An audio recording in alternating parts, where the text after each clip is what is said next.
Hi, my name is Jacob Johnson, and I am the club president of the CU Rover team. We are excited to show you what we are working on in our first year as a club. For our Rover, we decided to implement a passive rocker bogie suspension system capable of traversing slopes up to 35 degrees in incline and objects up to 2 feet in height. Our Rover is composed of custom fabricated 6061 aluminum parts as well as PVC and printed ASA components. This allows our Rover to be extremely lightweight but also durable, allowing it to endure up to 90 kilograms of load. Our wheels made of 95A TPU were created and optimized in-house to improve our passive suspension and traction capabilities for our drive tasks. Each wheel is driven by a brushless planetary motor with an inbuilt planetary gearbox capable of delivering up to 37 Newton meters of torque, far beyond our requirement calculated.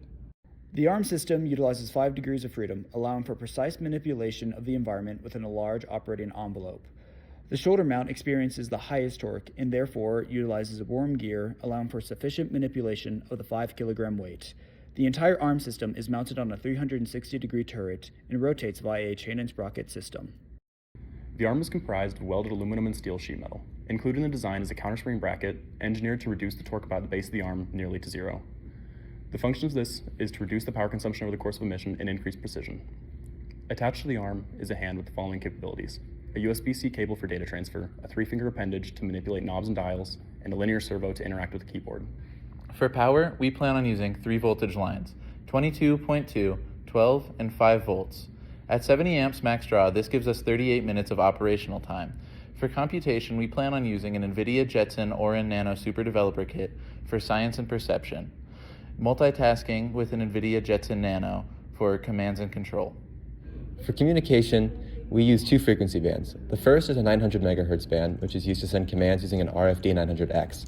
And the second is a 2.4 gigahertz band to send video using a Groove 52A.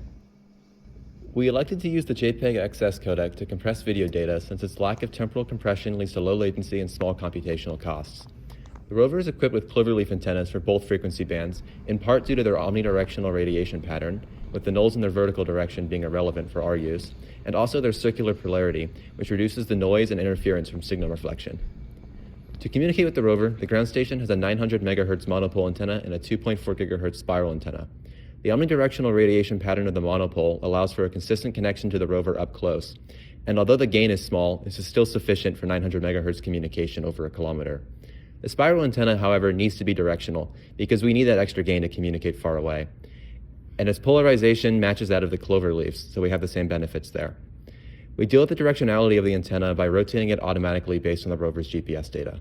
To complete the science mission, the Rover uses a 1/4-inch auger mounted onto the arm to collect samples. 10 centimeters of these samples will be loaded into a cuvette turntable, which will then be treated to a nucleic acid stain called DAPI. Spectral data will be collected to measure within the UV-Vis range to measure fluorescence, as well as analyze geologic composition. This can then be compared to chemical data in the public domain to classify organics and measure the DNA composition based on DAPI fluorescence. In regards to the perception stack, we've implemented high-precision ERCO tag detection in order to map mission IDs like the keyboard and the nav post to specific ROS2 topics. Using OpenSearch for post estimation and TFT broadcasting, we can visualize markers in RViz with sub-centimeter accuracy for the final approach. This stack is complemented by yellow-based neural network optimized for the Jetson Orin Nano, enabling real-time classification and distance estimation for mission objects like hammers and containers. For movement, we're leveraging the NAV2 stack to manage global and local cost maps.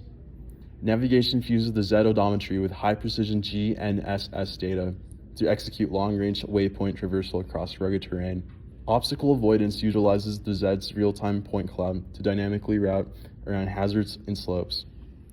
Finally, our equipment servicing logic closes the loop by triggering specific ROS2 actions once an ERCO ID is localized and verified.